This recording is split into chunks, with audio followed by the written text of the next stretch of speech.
right, welcome in. Brand new episode of the Captain of Madden Show. Kicking off here for January 23rd, 2026. My name is Mike Madden on my end of things, and I am joined by the Captain, Michael Corby, on his side. Captain, how are you tonight? I'm doing well, Mr. Madden. Enjoying the longest 3 months of winter, which is January. Yeah, yeah. Um, it just takes forever. I was thinking about it today. I actually think January is going pretty quick. But that's just one man's opinion.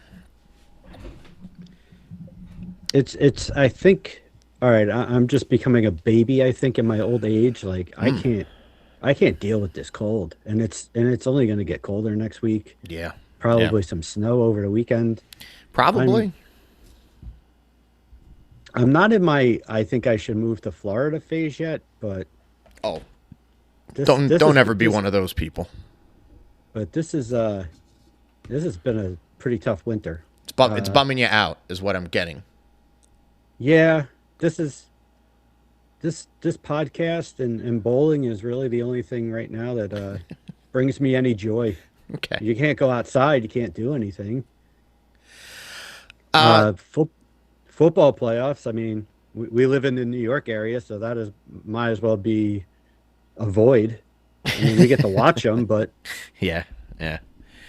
You're not enjoying them like the folks in Los Angeles or Denver or New England are enjoying them. So nah. I get it. I get it.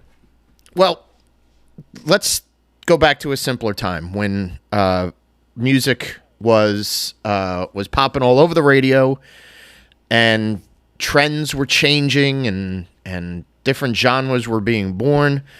This week we are exploring the music of 1979, and really, like, in general, just more of like what made the music in 1979 stand out. It is widely considered one of the best years in music history as far as the output, as far as bands that made their debuts that ended up being, legendary bands or genre-defining bands, whatever you may call it. So we're gonna, dive into it. We're gonna talk about some different genres of music. Some stuff that was imported from overseas, some basic hits that are still radio favorites today, and just see where all of this lands. Does that sound like a good idea for you, Cap? Take me back to a time when the AM and FM dial would bring you hit after hit.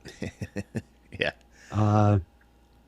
Scott Muni and all the boys on the old 1027. And then Scotzo. we're gonna do a British biscuit. Yeah.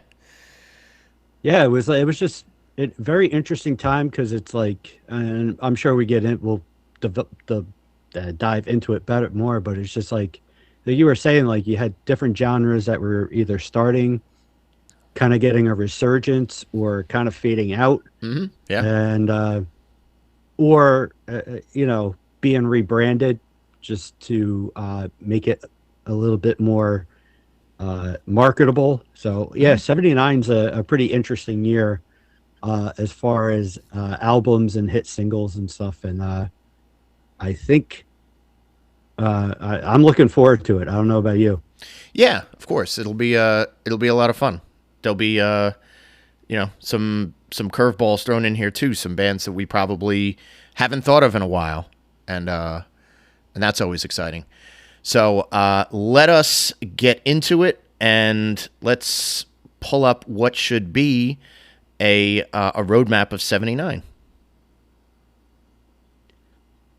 Through not real quick, but I think the heart and soul of this conversation is probably going to be based around the albums that were released in 79. So I'm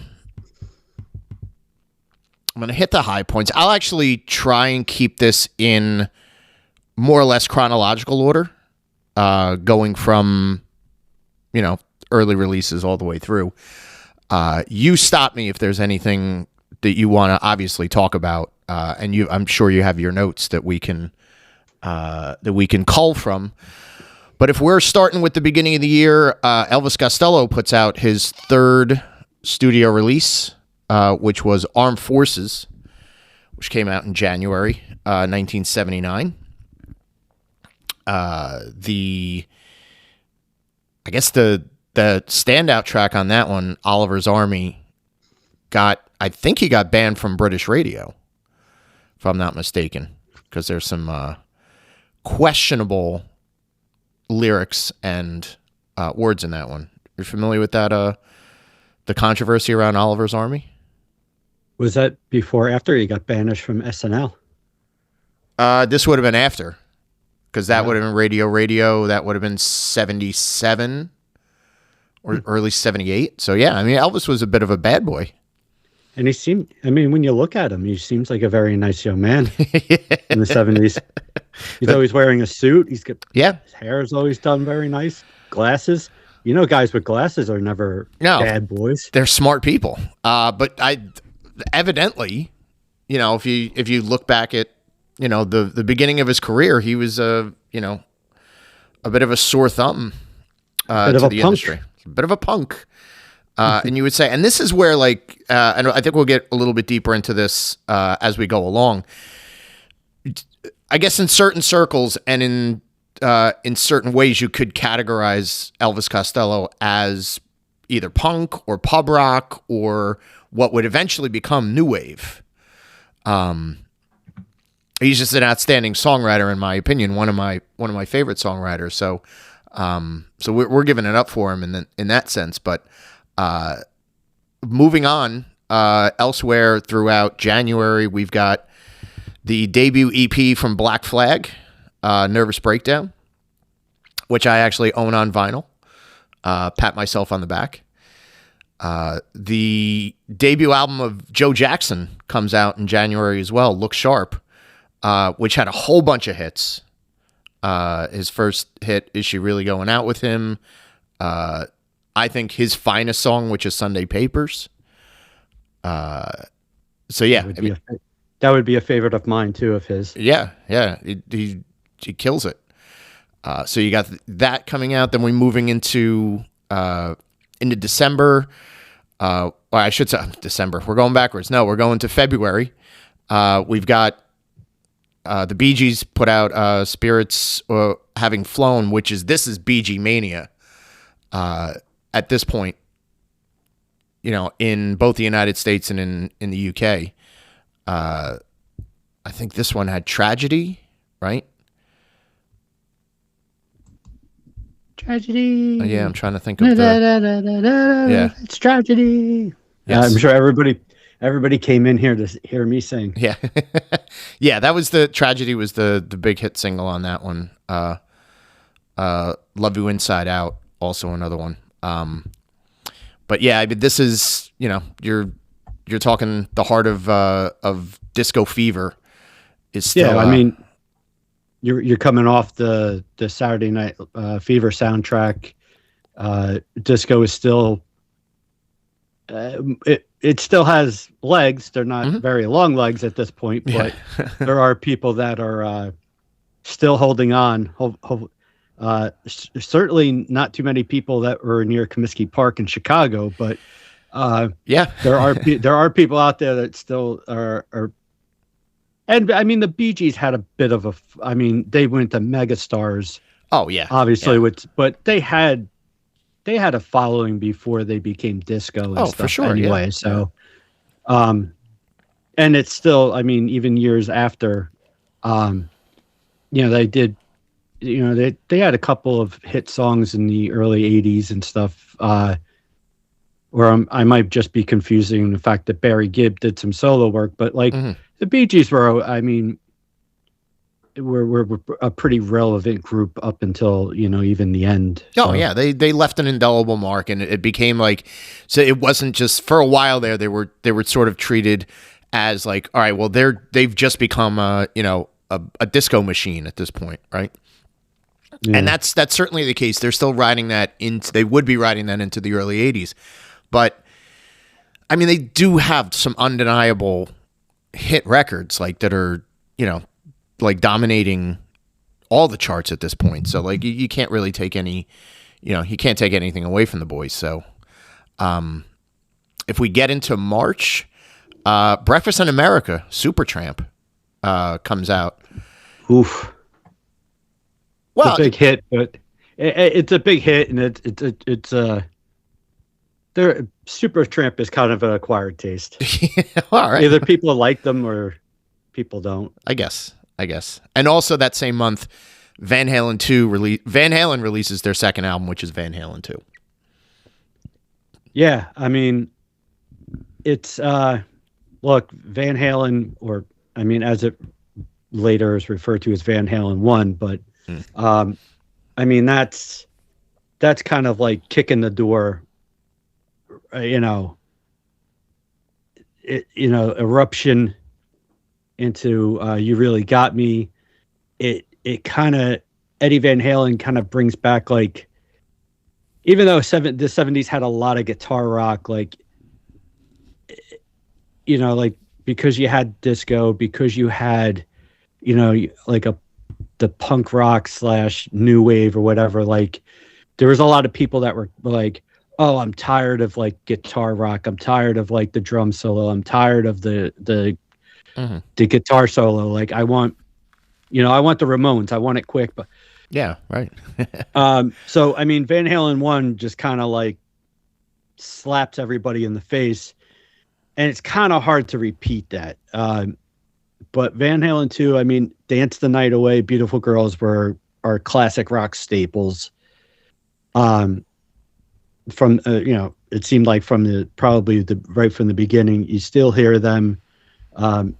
It's kind of hard to listen to Beautiful Girls and not think of the SNL skit. Schmidt's Gay Beer. Schmidt's Gay Beer. Right. Yeah. But there are some, I mean, Dave starts having that like frontman / Louis Prima, like I want to be like I'm going to be a character type of that. This begins that phase of it. But there are some like pretty killer track, like DOA, Bottoms Up. Yeah. Somebody Called Me a Doctor. Songs like that remind everybody that no, this is still Van Halen. Yeah, they're a hard rocking band, of course. But you kind of get it. Like there are moments here or there, like on Van Halen 2, where DLR starts kind of becoming like the showman,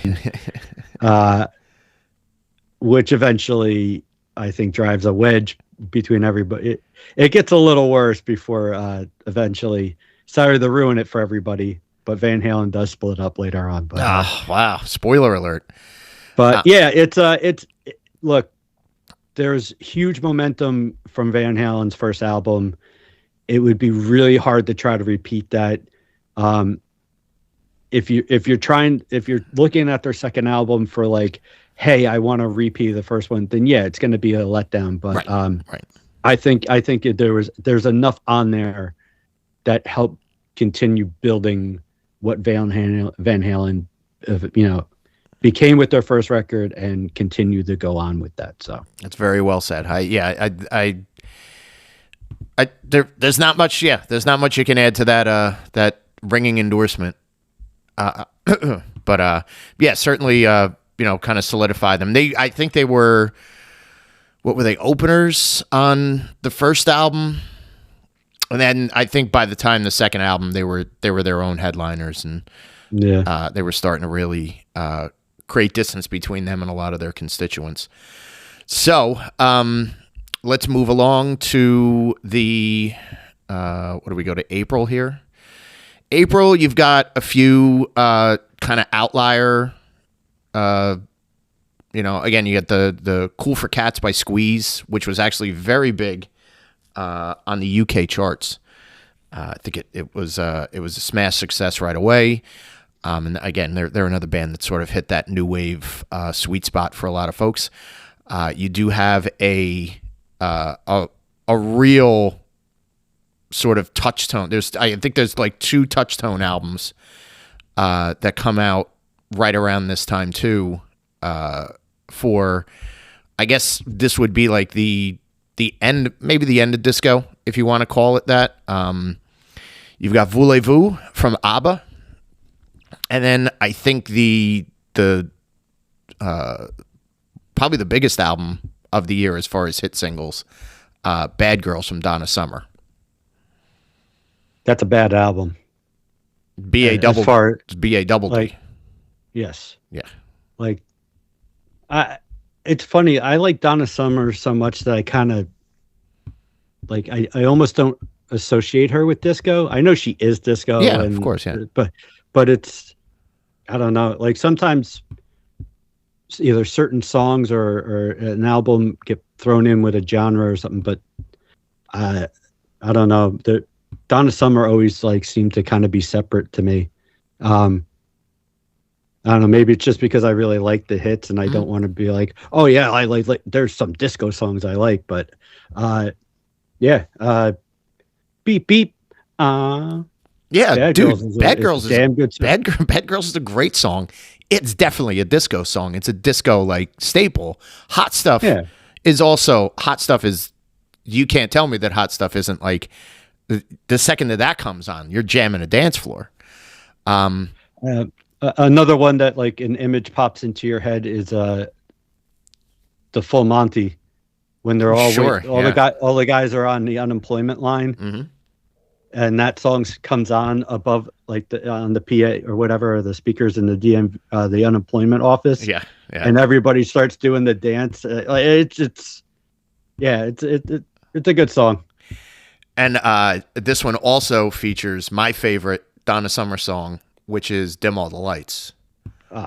Which, again, that one just it hits you a certain way. There's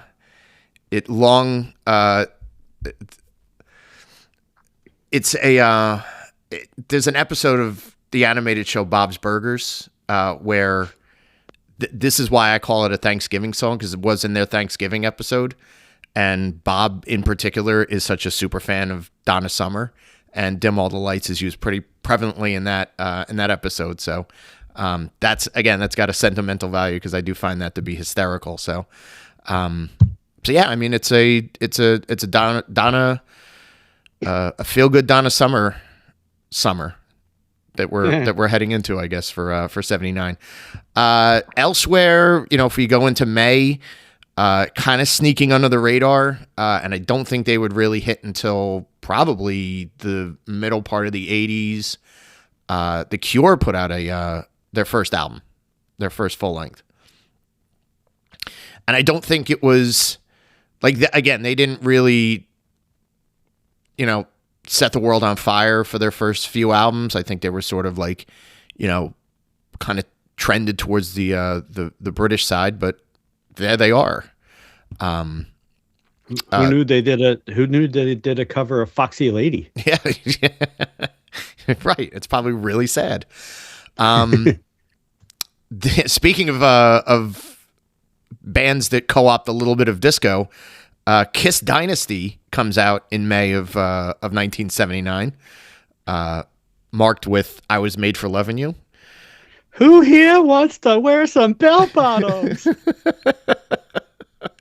Yeah, that is certainly like I'm sure there were like Kiss apologists even then that were like, they're just trying to like make popular music for like, because they're a band that blew up and everybody loves Kiss, so they might as well like put out an album that's got like some disco feelings to it. And it's like, you guys are just digging trenches for yourselves.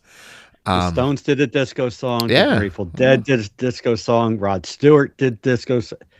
Come on. They all were doing it. Just admit it. You did it. Yeah. If we're going through into June, you have a little bit of ELO with the Discovery album. You've got Back to the Egg by Wings. Soundtrack to The Kids Are All Right by The Who. And these are all like again, those three bands are firmly established as FM radio staples. So they're just like keeping their head above water. Speaking of a song that can be considered a disco song, technically, I think "Goodnight Tonight" is on that Wings record, "Back to the Egg," correct? Or am I wrong? I'm looking that up right as we speak. Yeah. We're open to. Oh, maybe it wasn't. Maybe it was a single. Yeah, it was a single that For McCartney, there's some weird stuff on this record. It's good, but it's just not what you were expecting from the guy, the Beatles guy or whatever. Yeah. Who knows? He was probably under the influence of something. Oh, yeah. Whether it was disco, whether it was Linda telling him, "Hey, I want to be featured more on the album." Yeah. It's not. Yeah. "Good Night Tonight" is a bonus track on here. Mm-hmm. God, 7 minutes long. Yeah. But yeah, I guess later on there's like a deluxe version, and they threw like probably the worst Christmas song, "Wonderful Christmas Time." Oh, sorry, okay. everybody. Yeah. McCartney. It seemed like that song took McCartney probably about 33 seconds to write. Yeah, it's very basic.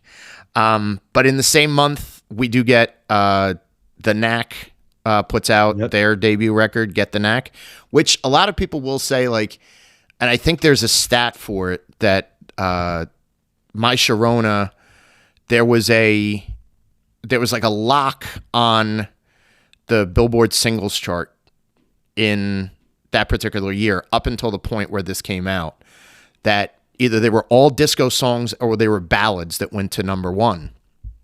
Right.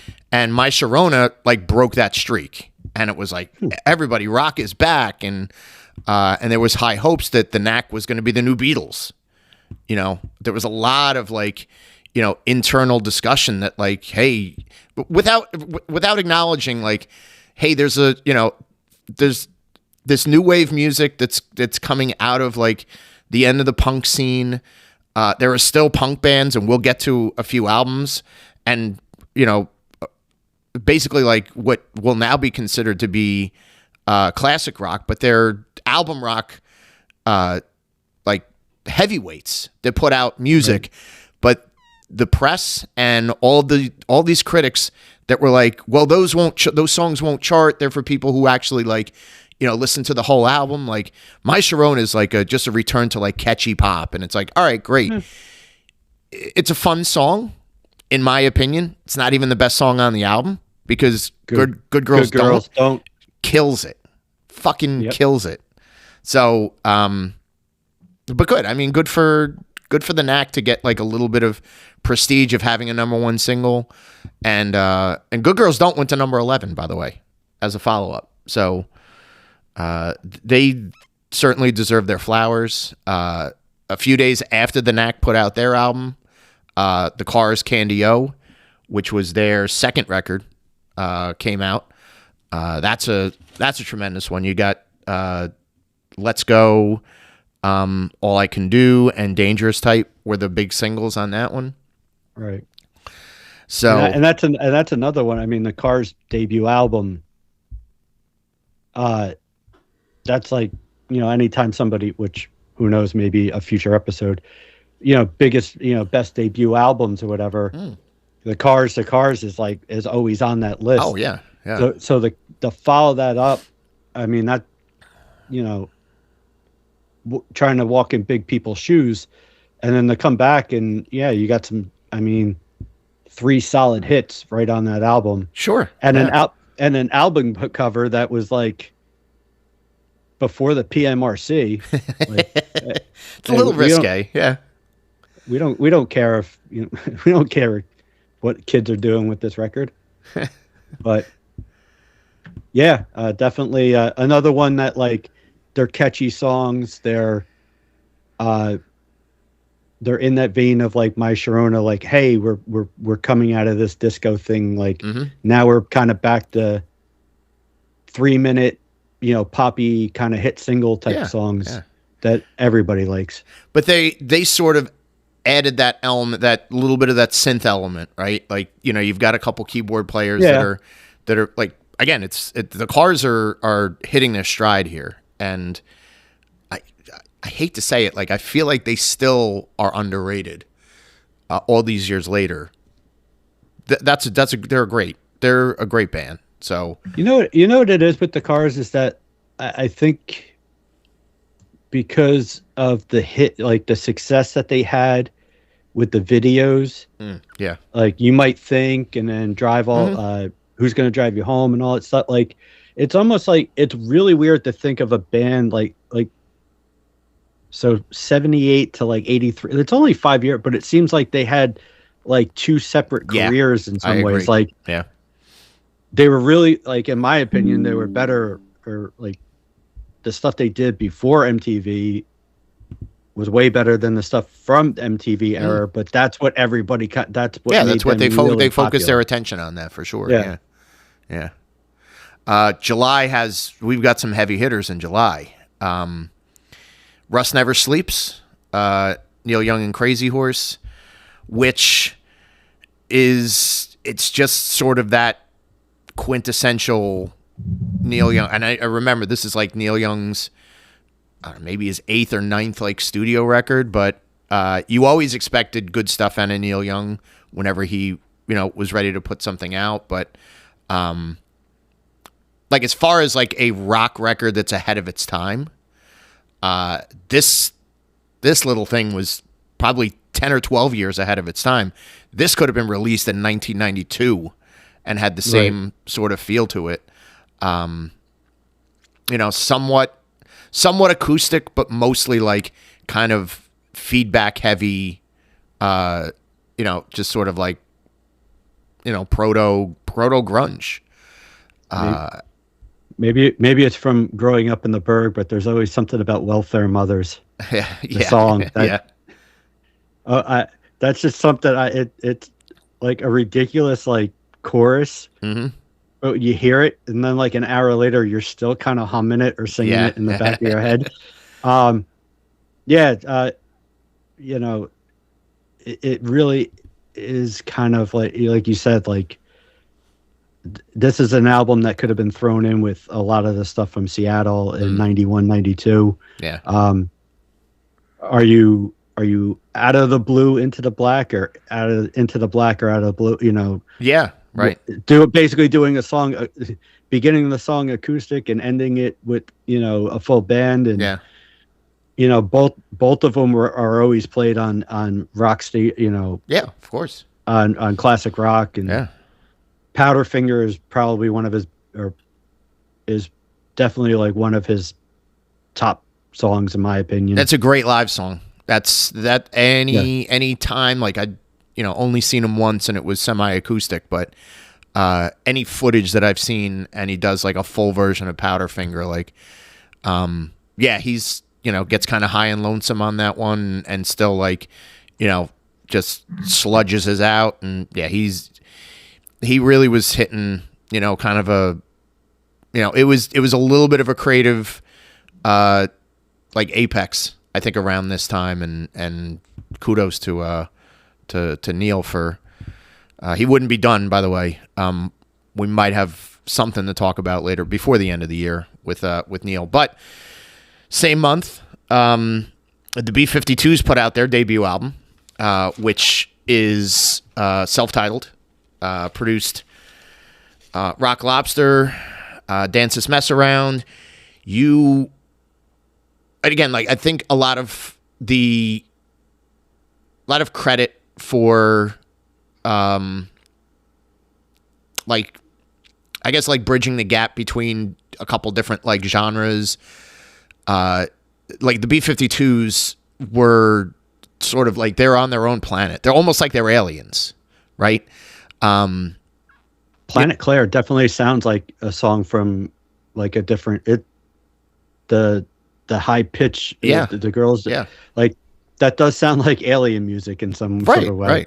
right. But they did they blended elements of punk. They blended elements of what would become new wave, but also like dance music, dance hall music, almost like, you know, a lot of you know, call and response type lyrics, and if you ever catch like live footage of the band, like as this album is being broke and they're on like, you know, Top of the Pops, or if they're on like, you know, any sort of like music video show, more or less, like, for lack of a better term, you're looking at them and you're like, wow, like I could imagine like just being completely like fascinated by the stage and the high pitched singing and the, you know, almost like the doo-wop style, like background vocals. Like it's like music in a blender, you know, like a very cool like combination of a lot of things. So that, again, that one's that's a memorable album.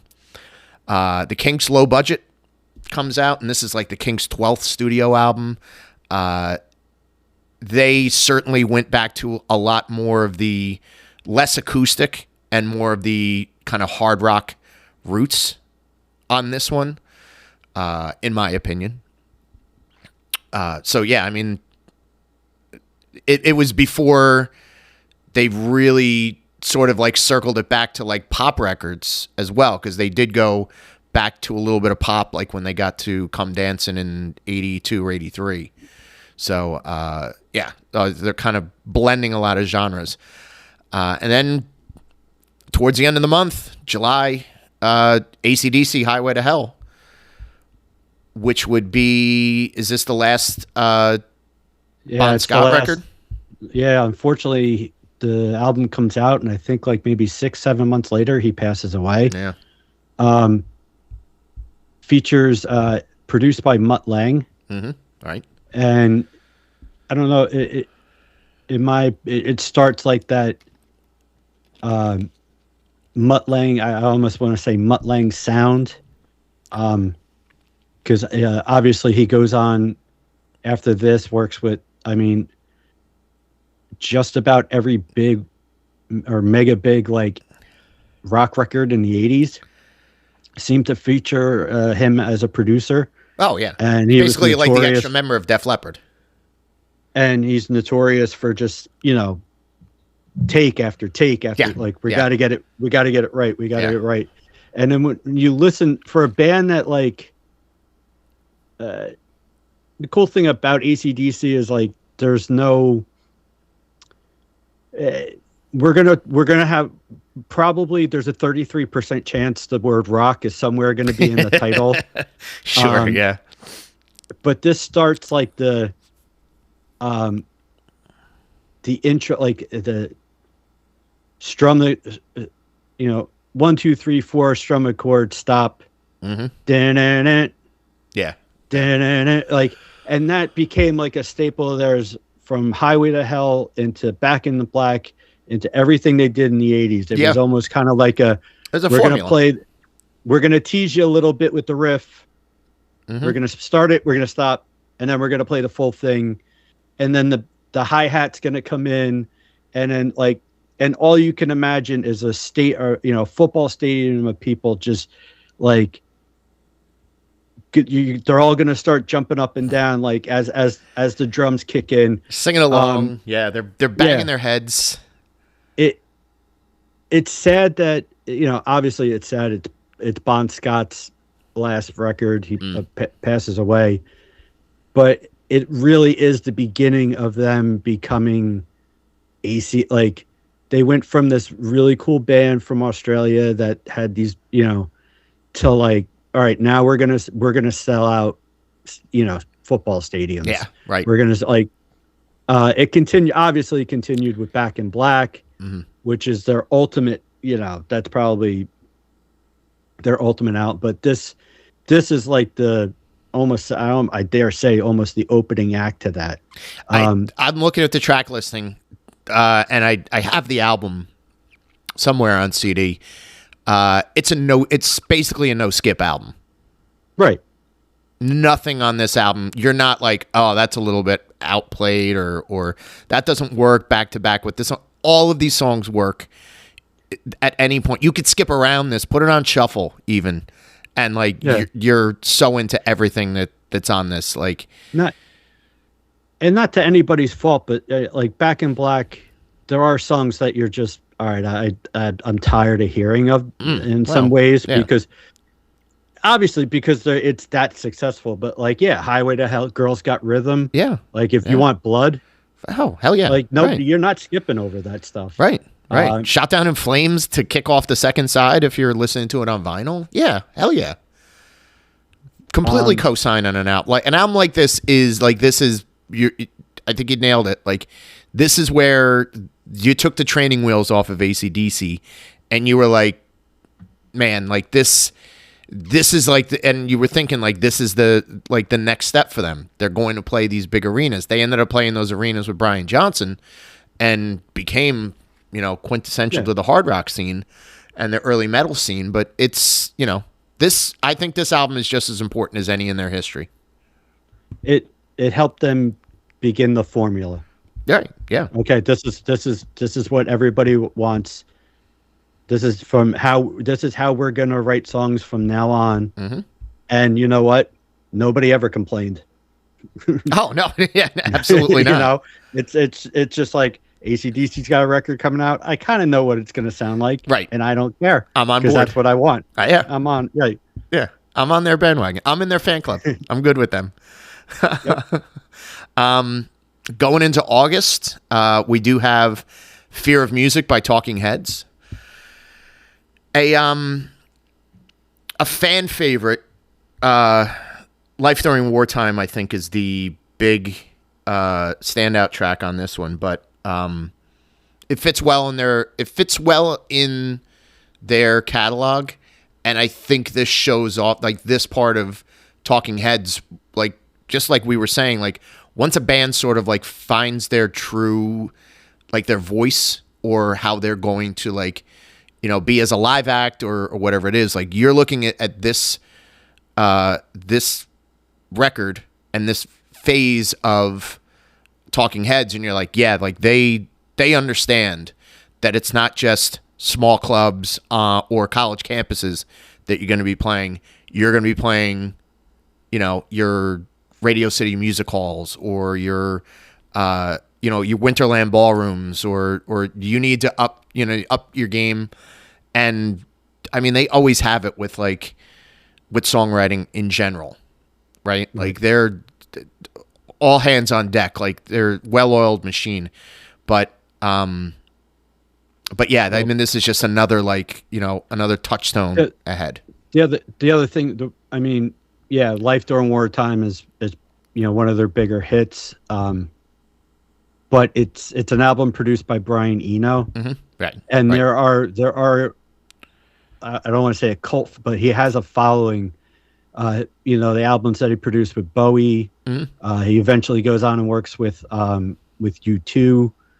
But he has that it's a mixture of rock. It's a mixture of a lot of synthesizer and artsy. Artsy kind of.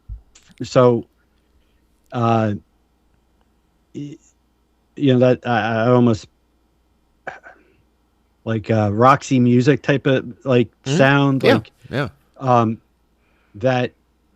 has that following and stuff. So, their first album had probably more success sales wise, and obviously later on when Burning Down the House and all that stuff, and again they're on MTV all over the place.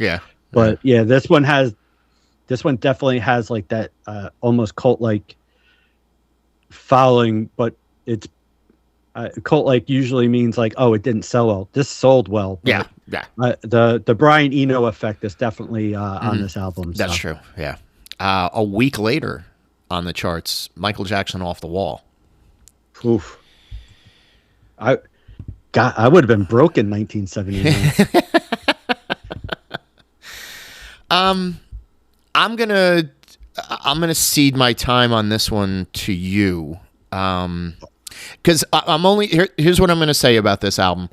The best track on this album, in my opinion, you can take all the hits Don't Stop Till You Get Enough, Rock With You. I love It's the Falling in Love. It's such a beautiful little ballad that's got like incredible key changes.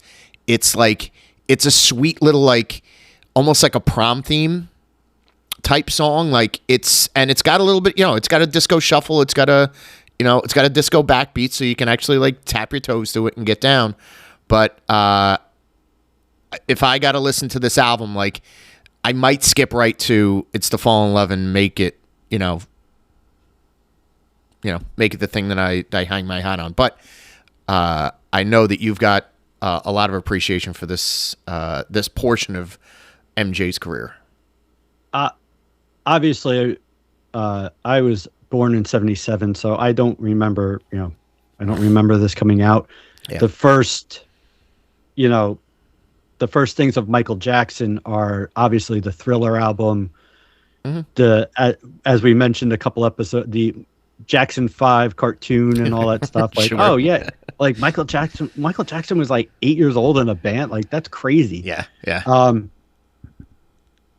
I remember watching a video for the making of the Thriller video, mm-hmm.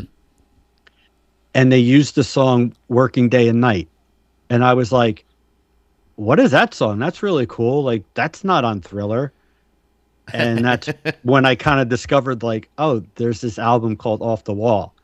I would say, look, MJ's definitely got a weird history. There's people that can't stand him anymore because of whatever allegations or whatever. He got weird. He got all plastic surgery, the allegations. Yeah. But if you kind of go back before that, like, so Michael Jackson's part of this group with his family. He's a little kid. This is him in a weird way, because this is him becoming a man. He steps away. Mm-hmm. This is you have the great Quincy Jones as a producer. But if you kind of look, like, McCartney writes a song on this album. Yeah. Stevie Wonder writes a song on this album for him. Rod Temperton, who I think wrote a lot of songs, like R&B songs. David Foster plays like synthesizer and piano on this and writes a song. Like, this isn't just like, oh, MJ's stepping out. Like, he's got like some of the biggest heavy hitters in music that are like helping him along on this. Oh, absolutely. Yeah. Don't Stop Till You Get Enough, Rock With You, Off the Wall. Those are the songs that get played a lot.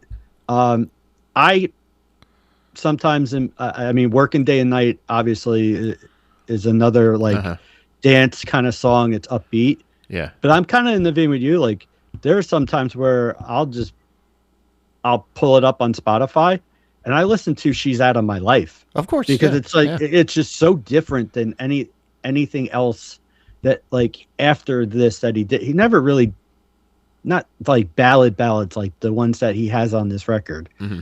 Yeah, there's like the Man in the Mirror,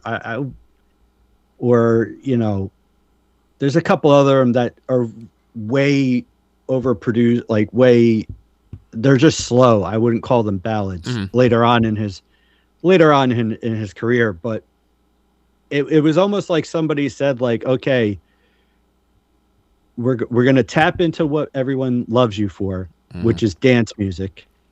But we're also we're going to throw some ballads on here. We're going to put some other stuff on here that, like, you're becoming a man. You're not in the Jackson 5 anymore. And I think sometimes, yes, Thriller is, there's 9 songs on the album. 7 of them were in the top 10. Yeah, that's a juggernaut. And that's a once in your lifetime, mega hit or whatever. I just always kind of appreciate Off the Wall a little bit more. It's got songs that are just as much, you could say, played or overplayed, but to me, it's the influences around it. It's the back end of the second side of the album, or later on in the CD, wherever where there's some of the more like adult songs that you just never really heard MJ do before, and he never really tried to do after. Of That course, always yeah, make this yeah. album that makes this album very unique. So, um, yeah, if you could block out the whole MJ history and all that other stuff, it's a great record. Separate the artist It's from their personal life, and you got yourself yeah, a good lead. I always think it's like a good lead in to Thriller when it comes to his career. It's like, all right, now I know what we can do, and don't get in my way now. We made a lot of success for Off the Wall. Elsewhere in that, it's got Steve Porcaro Steve on here. Porcaro. Yeah, you have a Toto influence. Yeah, yeah. Studio Uh, heavyweight, so Steve Porcaro. there's a Randy Jackson on the record. I wonder if Brother. that's his brother, Brother. or did the other Randy Jackson play on it? No, brother. Elsewhere in that month, Into the Outdoor, which was the last studio record that Led Zeppelin put out under their original lineup. Not one of their better ones, but Hot Dog's on there, yeah. right? It's got its moments, can't kill it. It's Zeppelin. It can't be that bad. Yeah, it can't be that bad. You're going into September. Foreigner puts out Head Games, which is Head Games, like the actual song that may be my favorite Foreigner song. yeah. It's For anybody out there, if you're taking notes every episode, write that down. Write that- Head yeah. Games. Head Games, Captain's favorite Foreigner song. yeah. But it's again, I think this is that band like figuring out like, all right, we're going to be on the radio for the next decade. Let's have one or two really good songs for each record that we put out, and we'll be in Shangri-La when it comes to album-oriented rock radio. But that's a September release. The Dream Police from Cheap Trick, not loaded with like memorable stuff. It's it's really buoyed by the title track itself, Dream Police. But it just like we said about a lot of other bands like AC/DC or like Van Halen of this era, like it's just these guys knew exactly what they were up to, and they were like, we're gonna make a record where you're gonna like each and every track, and you're gonna leave it on whether you know them from the radio or don't, and just judge us on that. So kudos to them. A favorite of Mike Damone. Oh yes, yeah, Dream Police. Yeah, da, da, da, da, da. There is Blondie. Hey, there's an Eagles record. Ignore. Blondie. Eat to the Beat. Now Blondie had put out a few singles this particular year. Beginning of the year, I think, was Heart of Glass from the previous album that was still going strong. But this one still bears fruit because the first track on the album is Dreaming, which is, in my opinion, one of my favorite Blondie tracks. Just sort of like an ethereal showstopper, great drums, great keyboards. When you're thinking in a mindset of like they're one of the ones with Tide is High and with Heart of Glass, where it's like they're really entrenched in the disco side of rock. Then you have a song like Dreamin', which is like kind of a throwback to their club days as a punk band, and a little bit of that art rock that the Talking Heads were going with. So yeah, that one I have marked off as one that's worth chatting about in this particular time frame. The Who's Quadrophenia. Again, you're talking about here. You have the Who in there. We're making these sort of rock opera albums. Like that was their calling card, right? And they've got movies that accompany these, and they're just sort of like taking risks where other bands were like, well, we're traditionally, we're just going to go on the road and we're going to make a ton of money that way. So why change the formula? The Who was just like, we're going to do this. We're going to do something a little bit, off the script and off center. And we'll see if anybody else in the industry can follow our act. You know what I mean? Yeah, definitely. The rock opera it goes right along with the Who. So yeah, yes. Not too many people have really tried it, because I think if you anytime you try to get into like some sort of weird concept album, you're always going to be compared to them. So yeah, right. You're a Who ripoff. But no, I mean, again, you're sticking your neck out there and you're doing something that's more grandiose than rock bands were akin to, or they were dialing it back because, hey, you have to be a little bit more like, play the three chords and just wail. This was a little bit more, all right, no, we're going to put a little bit of creative license into this and do things our way. If we go into the month of October, Regatta del Blanc, I believe the second album from The Police, Message in a Bottle, Walking on the Moon. They're certainly at that point where they're starting to get good airplay on the radio, right? They're starting to, they're kind of feeling themselves as a live act, blending in, the three elements that sort of like live and create The Police. That that small, concise, tight rock band, almost like a punk band, with reggae influence and certainly jazz influence, and that's all over this album. Like this, it's hard to say that you don't know exactly what the influences of The Police are from their first two records. Yeah, definitely. There's songs written by all three members get songwriting credit. So it's not just like a Sting driven like Police record. It really is a band. Later on, it becomes very much the Sting show. Right. But at this point, they're still a band and they're all still contributing, and they're credited as being producers on it too. So I mean, they're definitely this is what we want to do. This is the music we're going to make. And they follow up their first record. Message in a Bottle is one of my favorite Police songs. So it's pretty excellent. If we're getting into sort of the middle and the end of the month, 4 records come out on the same day that all deserve a little bit of attention. Damn the Torpedoes by Tom Petty, which is I think it's his third album. Yeah. It's his third album. This is really like you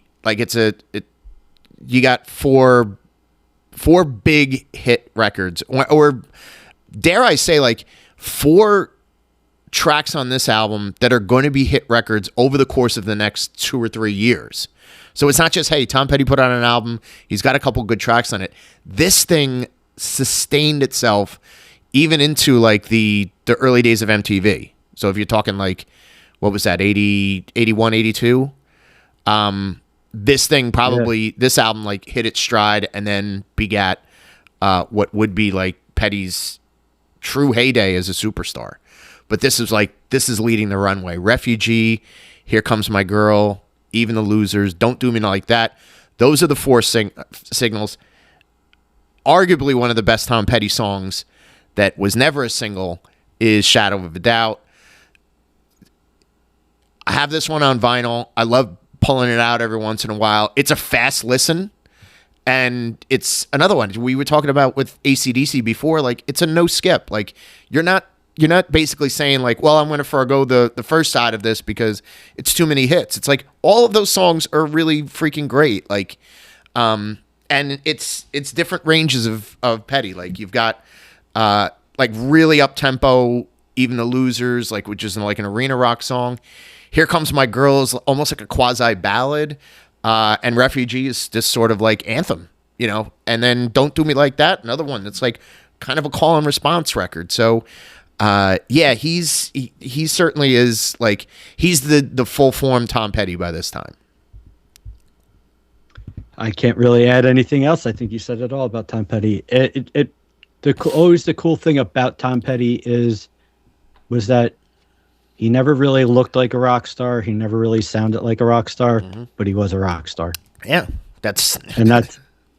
and he wrote like these catchy ass songs that just it's just weird. Like to think of, like, when you look back and you're just kind of like, he's kind of weird looking. He kind of has that, like, obviously he's from the state of Florida, so he has that, like, a little bit of southernness. It kind of sounds like a throwback to the California sound, almost like Laurel Canyon. Yeah, but yet at the same time, like, it's it's mix it in very nicely with the. I know we keep saying it, but like this stuff that they're trying to put down as new wave, like it's rock. Yeah. It's he's kind of going right along with that group. Yeah, but keys are a little bit up front. But yet he sounds a little different. It's true. Yeah. Self-titled album by Prince comes out this day, which I think this is where he made it to radio. I Want to Be Your Lover was a pretty big dance. Yeah. And dare I say, like the tail end of disco. Like it sort of like fits in that genre if you want to sort of pigeonhole it. But I Feel For You, which ended up being a mega hit for Shaka Khan, like 5 or 6 years after this, is on this record. This is not full form Prince. This is more like, kind of like the it's starting to incubate. The persona is starting to become a thing. He still is very much in a R&B genre on this, and it's a good foreshadowing of, again, like 3 or 4 years from now, where this guy's making incredible music that nobody really knows how to like categorize it. So it's just pop records. It's just good pop records. So he's getting to that point, and yeah, like it's on. He's on the precipice. He's just getting ready to break out. So so that comes out the same day. Lovely feathered hair. You could have put a shirt on the album. Listen, album cover. Wear a shirt. He's a sexual man. He doesn't need no shirts. Yeah. The other 2 albums I'll just mention briefly. They're both debut albums, and both from kind of similar standpoints, where you've got One Step Beyond by Madness, which is sort of a rave up, reggae influenced, precursors of ska. They, of course, would have a big hit with Our House, probably about 2 years after this, but they had One Step Beyond, the title track, which was a cover of a old dancehall reggae song, by Prince Buster. And then also the Specials put out their debut album in this particular, and they are very much your horn-based ska band, ska reggae-influenced dub, if you want to call it that. They Message to Rudy, which is a fun sing-along song, cover of Monkey Man. That was another reggae, a reggae track that was Toots and the Maytals. But yeah, both of them, really ironic that like both these bands they're sort of on the same trajectory, that were like big in England and finally made it to the US and really like became like an influence to a lot of, whether it's the bands that were part of the new wave that were using a little bit of horns, or waiting until you had like the ska movement and everybody turns around and says, oh, these are the two of the godfathers of ska. So it's really, I find that ironic that they both came out on the same day here in 1979. Uh, Focusing on the very end of the year, I think there's really only one more major album. Oh, I did mention before that we were going to go back. Neil Young in November does put out Live Rust, which is basically his tour album for the Rust Never Sleeps tour. So it's got a lot of the tracks that were on that, plus, you know, major like live versions of all of his hits. And this was another one that like sold a ton of copies and is like, you know, go through an old record store and they're probably marked down, but you can get like, you can walk out of a vintage record store today and see like 5 copies of Live Rust, because it was just such a prominent record in those in the very tail end of '79. Yeah, Pink, it's basically almost a mirror image of the album he releases earlier, where I mean, you're starting off with Sugar Mountain, which is just him on a guitar. yeah, But then later on, he's doing Cortez the Killer, Cinnamon Girl, some of the other hits with a full band. So, yeah, and these were also, a lot of these live tracks were also, rock staples for decades afterwards. So, was this also? I don't know if you've ever seen like the concert film for this. The roadies for this particular, or some of the shows on this tour, were dressed like Jawas from Star Wars. I have not seen that. That'd be pretty cool. Yeah. He's like changing guitars, and they all have the brown robes on with the hoods pulled in front of them. Or were they just being druids? Well, yeah, it could be. It's probably something along the lines of both, but I just remember seeing some of the concert footage from this, and I'm like, wow, he had Jawas for roadies. That's pretty killer. End of November, you talk about modern rock, not modern rock, but your influence from rock opera, your classic rock staple, your album, basically one of the predominant album rock records of all time, not just of that particular year. Pink Floyd's The Wall. It's concept album.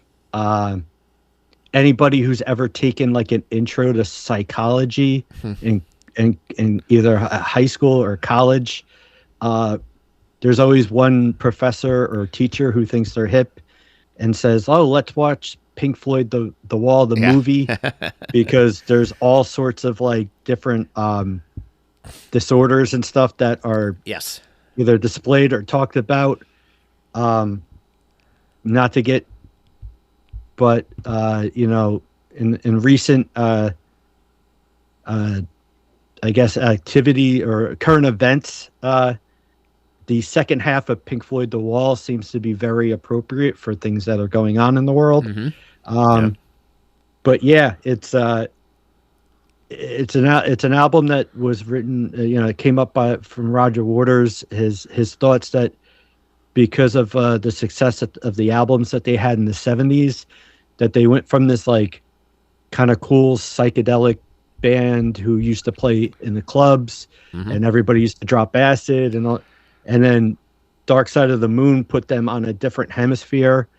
And he kind of felt like, because now they're playing these arenas and football stadiums, that there was a distance between them and their audience that never was there before. Ironically, that tour for The Wall, for an album that was supposed to be about, hey, there's this thing between us and blah, blah, blah. The beginning, for pretty much 3/4 of the show, they had this giant brick, like fake brick wall, and they played behind this wall, and they had different there are all these things where like different characters and different things would pop out of one of the bricks in the wall, and then eventually the wall would fall down. They play their last couple of songs, but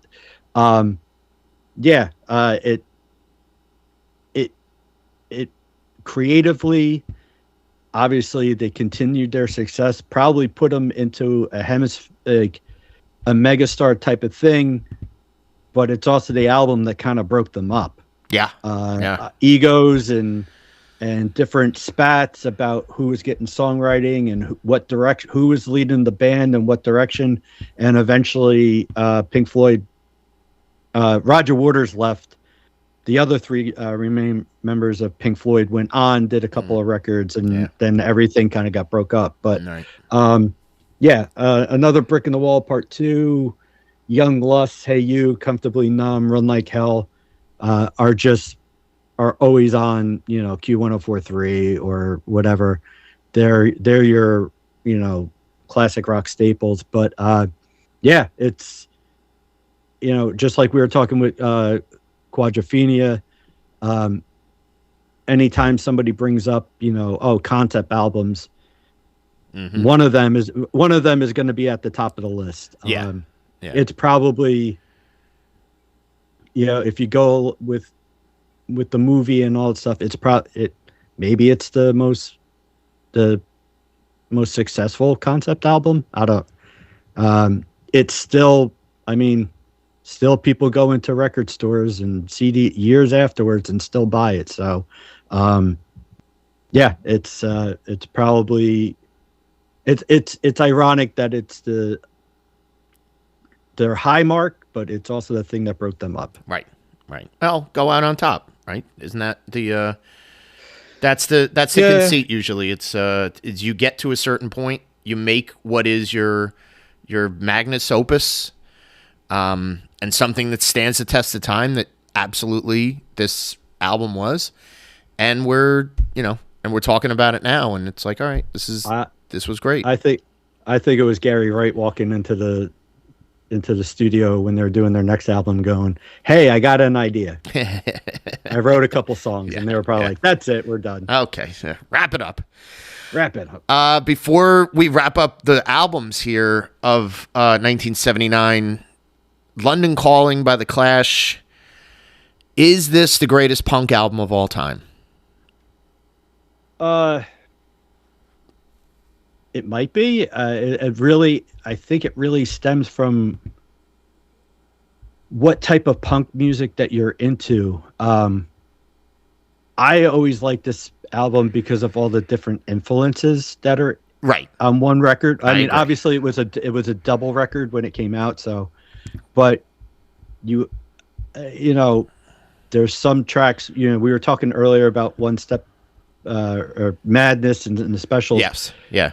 There's certain songs on this record that kind of have that. Oh, I bet you years later when people were like wanted to get into ska, I bet you they were listening to this song on this record. Yeah.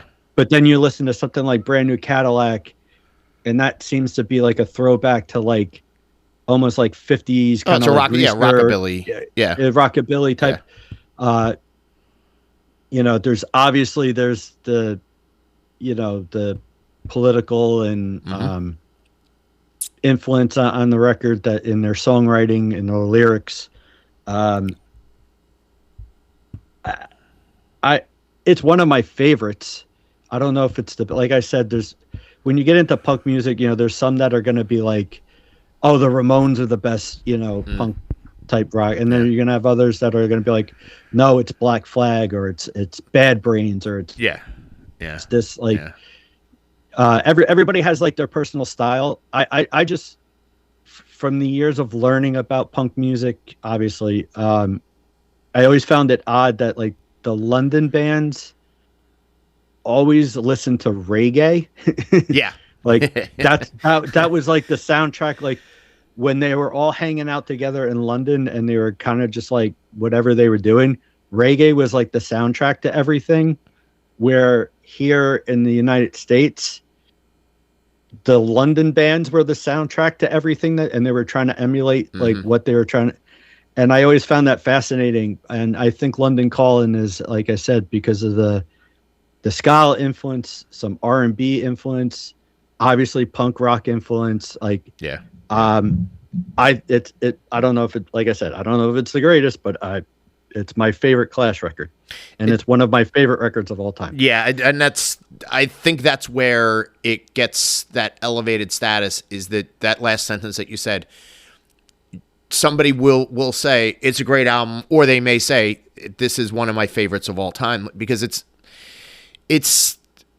the more you listen to it, the more you sort of understand where they're coming from when they're writing, or they're where they're coming from when they're like, oh, we need to like incorporate a cover, right? Like it's very much, and I think that ska influence sort of like is prevalent there. Not the ska, but the reggae influence is definitely there, because a lot of the reggae songs are written from an oppressed people's point of view, right? Somebody's coming after me. There's police, there's government, there's this, there's that, and it's sort of this. I've got to rise above. I've got to come out of this on the other end, and the way that the working class and the lower working class were being objectified more or less by the British government throughout the early part of the 70s led all of these young kids to say, hey, let's start a band. We can write songs and we can use our voices to stand up against this.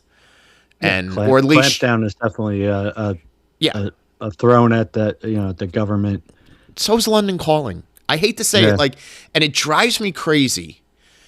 A few years ago, when they're doing some coverage for, I don't know if it was a royal wedding or like a baby that was being born, or the Olympics when they were in London, and like the bumper music is London Calling. It's like, did you not do any fucking research and realize that this is not a song that's pro-London? This is telling the people in London to rise up against There's always going to be that one jackass who blasts "Born in the USA" every 4th of July, and all they hear is the chorus and they don't listen to the lyrics. It's unbelievable. It's like, take a second. Like, this isn't something that came out yesterday that you're like, catchy, put it on. They're like, it's catchy. People know the Clash, and we're gonna. It's London Calling. Like, it's not that. It's not that. Like, it's so infuriating. Like, you're missing wide right every single time. You're just wide right, brothers. Like, there are those that think "Little Red Corvette" by Prince is about a car. Yeah, so, it's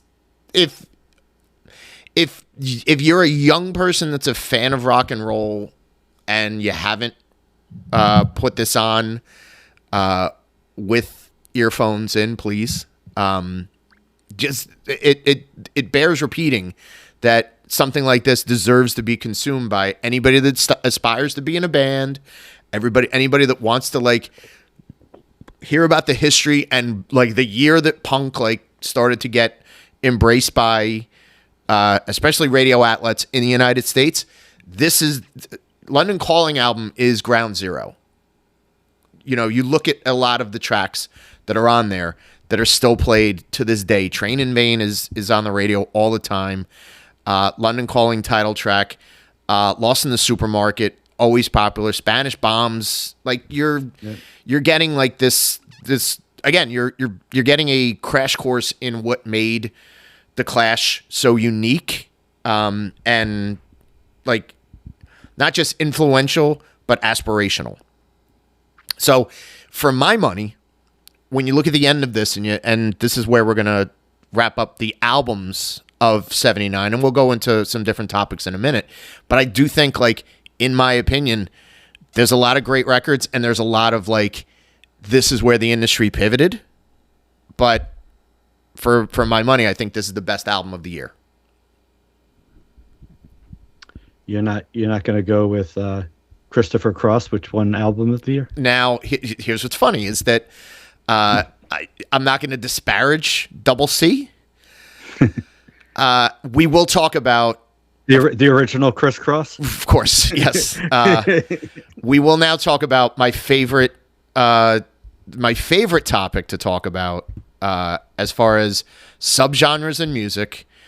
We're going to talk about yacht rock, and as I had just said before, like you think of '79 as this kind of ground zero or pivot year for a lot of the, this is sort of the tail end of disco's hit its peak. Everybody is doing a disco record in this year, so it's starting to see failure. I think 79 is a benchmark year for yacht rock. What's true yacht rock? By that, I'm not going to get into detail. There was a documentary on HBO Max. Go watch that. Go watch the old web series. They explain it. Those guys have podcasts. You can find out what the real definition by the guys that invented the term. Don't listen to satellite radio. Don't listen to, some jabroni who's telling you like, oh, I know exactly what yacht rock is. Like, you don't. You don't listen to the experts on this one. I consider myself to be close to, if not one of the leading experts, at least on this particular subgenre. Here's what I know about it. You mentioned Christopher Cross, Sailing, 1979. He ends up winning a fuck ton of Grammys the next year because this album came out at the tail end of 79 and was like dominant on the radio airwaves through 1980. I have this pulled up, so this is fact. Christopher Cross's Sailing currently has a Yachtski score of 94.5. That's the Yachtski score is the official determination of what is or what isn't a yacht rock song. All of the elements. It is not. In 1979, there is one song that has a higher ranking. And I think the album did come out later in the year, too. Care to guess on that one, Captain? Came out in later 79? Yeah. Dan Fogelberg by any chance? No. This was This Is It by Kenny Loggins. From the Keep the Fire album. 98.25 on the Yachtski scale. So it's certainly like it's an embarrassment of blessings from this particular year. You've got Ride Like the Wind was on the same Christopher Cross. That's his debut album, right? Yeah. Yeah. Yeah. So he rides. Rides like the wind. So this kind of carries him. His next album doesn't come out till 83. Mm-hmm. And I think he kind of did somewhere around there was the song for Arthur. Would have been 1981. That was mixed in there, which I think that was another song that I think got him a whole bunch of awards. Mm-hmm. Yeah. So yeah, this kind of, needless to say, by his second album in 83, it kind of went downhill for a double C after that. But what's the other? Never Be the Same. Never Be the Same is another like. Yeah. That's a 91 on the Yachtski scale, by the way. I kind of remember occasionally hearing the song "I Really Don't Know Anymore." Mm-hmm. Yep. But it's not considered like a big hit of his. But I mean, to me, I don't get as annoyed as you are, but yeah, like, I do go see, a cover group called the Yacht Rock Review. Mm-hmm. Yep. And they all kind of get into it, and they try to look like they're guys from like the 70s and stuff, and they're hell of musicians, and they do a good job. But like, I'm not buying Fleetwood Mac. No, never. There's certain like there's certain bands or things that they kind of throw into it. It's like, yeah, it's maybe that was played on Light FM, maybe it was in the 70s and early 80s, but it's not really kind of in the idea of like what when people start it was Light FM songs that had a very jazz influence. Mm-hmm. The whole idea, the old the joke, but became a thing, was that if you were ever lucky enough to find yourself that you were rich and you had a yacht, this is the music that you would listen to while you hung out on your yacht. But to a certain extent, I could see to that. a certain extent, it was like, it's not really rock. It's not elevator music. It's somewhere in between. Mm-hmm. It's got influences of jazz and R&B, and then electric piano along with the, your electric piano synthesizer type of. Occasionally, there's like a loud guitar lead or solo that's in there for some reason. No one ever knows why. Usually there's a saxophone on some of the better, could be yacht rock songs. So yeah, I mean, obviously you get a little, I don't actually go and look to see on a scale or whatever, whether or not but don't, there's certain songs or certain, like, for Christ's sakes, like, I'm on Fire is not a goddamn yacht rock song just because it's a slow, like, or, there's like, there's just certain things that like, just because it's slow or a ballad and it came out during that time, it doesn't soft rock isn't yacht rock. Sorry, guys. Yeah. Can't be two things. Yeah. If for anything, then how the hell is, Sweet Freedom by Michael McDonald, like, that's fucking yacht rock. Yes. Like, yeah, I wouldn't call that soft rock or fucking ballads, but it's still yacht rock. Because it qualifies. It hits the other criteria. So listen.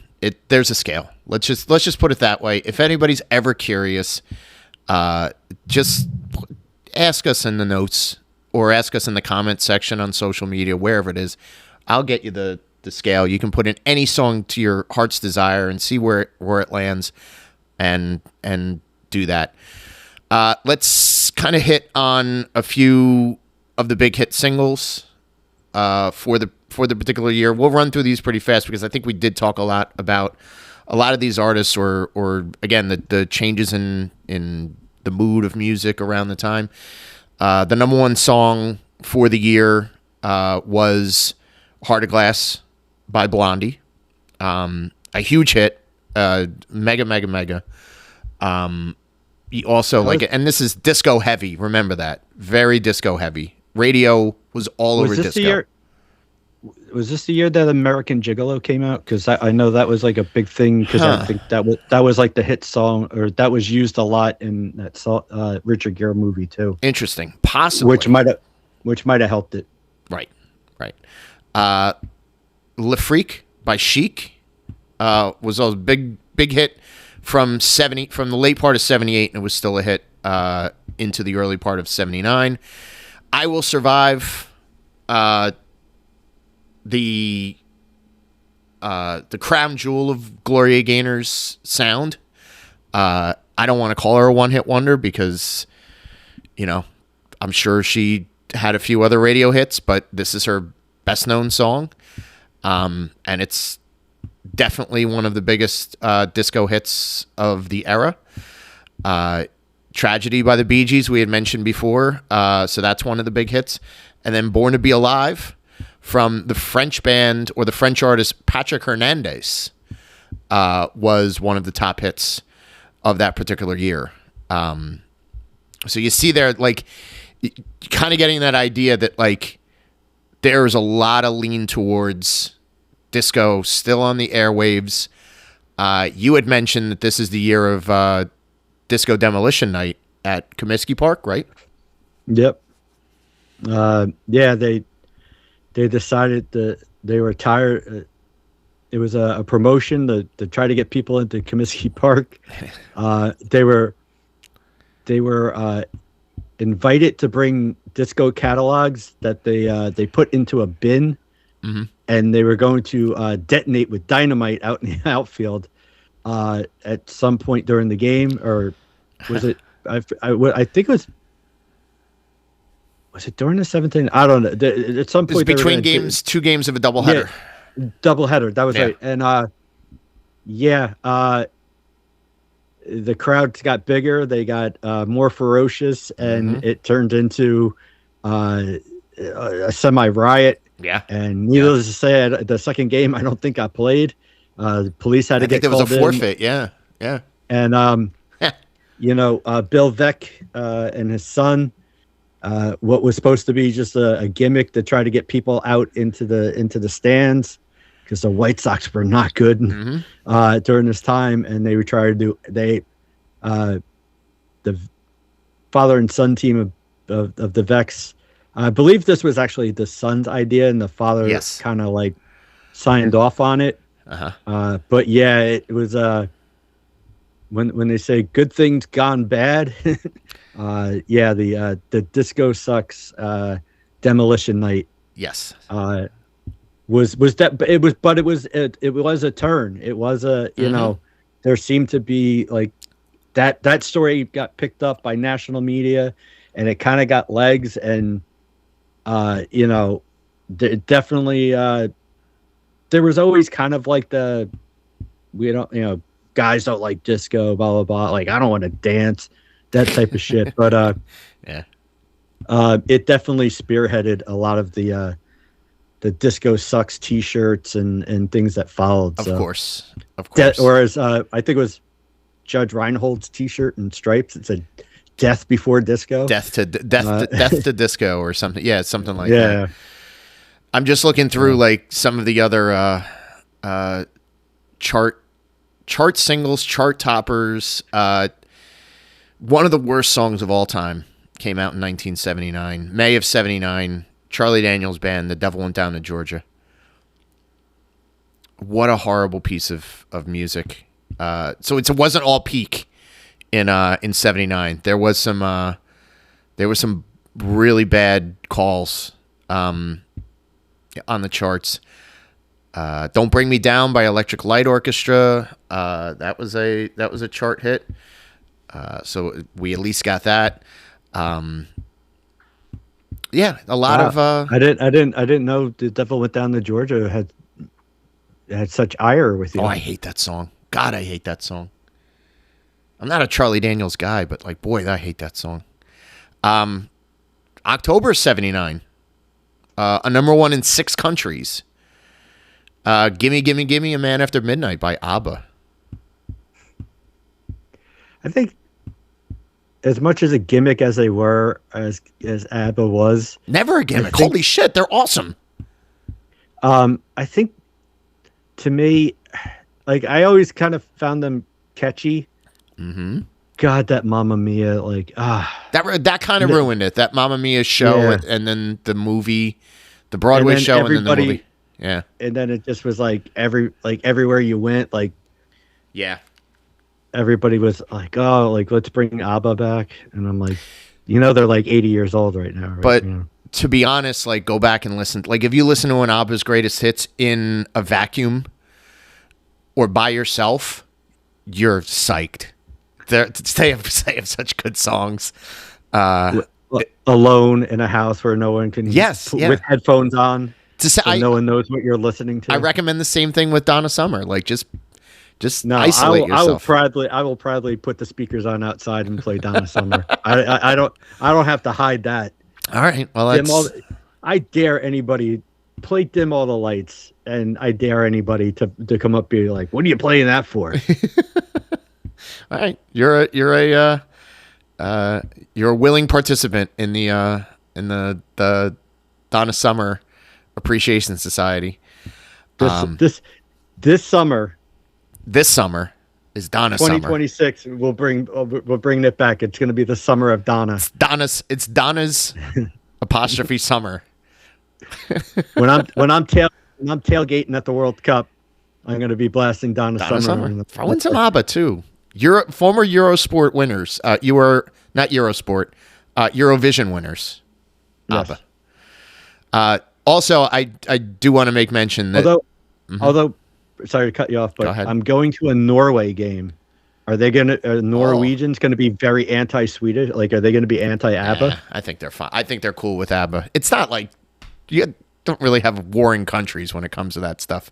I think they'd probably be psyched. Or they would probably say, that's not the right music. and then I don't know what that accent was, but Flügen. Flurigenbergs. It's my Scandinavian. I know it sounds great. Country music this particular year 79, I think it's Kenny Rogers is the standout, right? Like Yeah. Kenny was all over the radio. Kenny was in movies and TV shows and certainly like had his day in the sun, and was crossing over onto the pop charts too. So I don't really know if there's a lot to be said about like other tracks that might have crossed over. I mean, again, you probably have a few like, it's probably a Dolly Parton single here or there that may have been played, but Kenny Rogers, She Believes in Me, You Decorated My Life, they were both singles in this particular year. So I think he would be the one that you kind of shine the light on.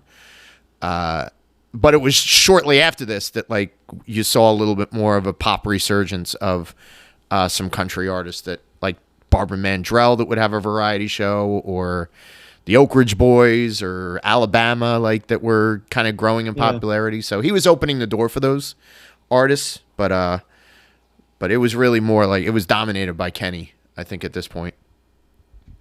The country artists that became like staples on every talk show. Oh, easy. Every talk show, imagine. Easy. Yes. It was just like Carson all the way down to like somebody who had like a talk show at like 11 o'clock in the morning. Mm-hmm. Like, yeah, those Crystal Gale, Barbara Mandrell, like they were all over them. Well, he was an affable guy, and this is, he was really media trained to like, aw shucks and swell, and he kind of, with the shock of gray white hair, like he kind of had a handsome the beard. Yeah. Well, why not? Just think at 79, he's like what, 8 years away from scoring on Michael Jordan in a charity basketball game. A scant 8 years later. Is there anything from 79 that we didn't touch on that you want to give a little bit of a shout out before we close this one out? I think it's tough to kind of like, I think we went through the year. I think we hit on the big albums and some of the bigger songs. There's hits that might have, been on. I mean, this is a time where albums always had legs. Mm-hmm. Right. So something that could have came out in 77 or 78, we're still producing hit songs, True. like singles in You're 79. Right. Yeah. So it's kind of hard to sit there and go through a list and be like, oh, wait a minute. Like Billy Joel was on the charts, but that album came out like, that came out in like 78, but it's still putting out singles in 79. So it's kind of hard to like, or vice versa. Like, there's stuff that comes out in 70, like we were talking about. Christopher Cross comes out in the end of 79, but his big success is 80s into 80, into True. 81. Right.